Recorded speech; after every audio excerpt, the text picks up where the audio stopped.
Spray must, ঠিক আছে? কেন স্প্রে মাস্ট? না, যখন আমি স্প্রে করছি ক্লায়েন্টের চুলের যে পোর্শন, ক্লায়েন্টের যে গাইডলাইন সেটা আমি ঠিকঠাক মতো পাবো।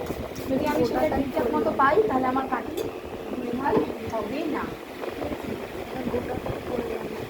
পাচ্ছি না,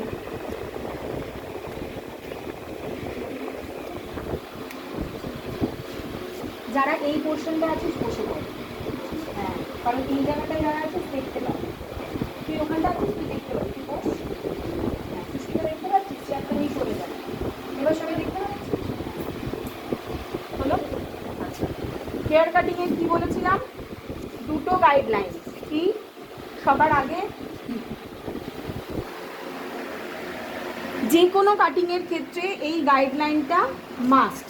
কি না? নাকের স্ট্রেট উঠবো যাতে কোনোরকম অ্যাঙ্গেলটা ডিস্টার্ব না হয়। নাকের স্ট্রেট উঠলাম, এখান থেকে নিয়ে মিডল কাটিং হয়ে গেল।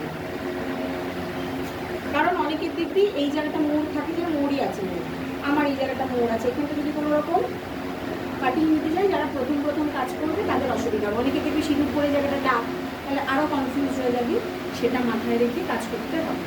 আজকে আমি কী শেখাবো? সলিড কাট দুটো শেখাবো, ঠিক আছে? হয়ে গেল। এবার কি হবে? ইয়ার 2 এর সেকশন। ইয়ার 2 এর সেকশন কোন জায়গা থেকে বলেছিলাম? এদিকে যারা আছিস, আমি দুদিকেই কাটবো সেই জন্য দুদিকেই দেখতে পাবি। এদিকে যারা আছিস সবাই দেখতে পেয়েছিস, ঠিক কানের এই মাথার পোর্শন থেকে আমার ইয়ার 2 এর সেকশন হবে। হলো? ঠিক এই পোর্শন থেকে। আমি কিন্তু কাটিং কম ইউজ করছি না, যাতে তোদের কাছে এটা আছে, তোরা যাতে এটা দিয়ে কাজ করতে পারিস। পরের দিন ক্লাসে বলবি না ম্যাম আমাদের কাছে তো এটা নিয়ে এজন্য হচ্ছে না। হলো? ওইটা কেন বেটার না? ওটা পয়েন্টেড, মানে ওটা দেখবি মুখটা একদিকে চওড়া আছে একদিকে সরু আছে। চওড়া সরু মানে যখন আমি নেবো সেকশন একদম নিট অ্যান্ড ক্লিন হয়। এটা দিয়ে আপাতত প্র্যাকটিস কর, তারপরে আস্তে আস্তে ওটা কিনে নিচ্ছি। হলো?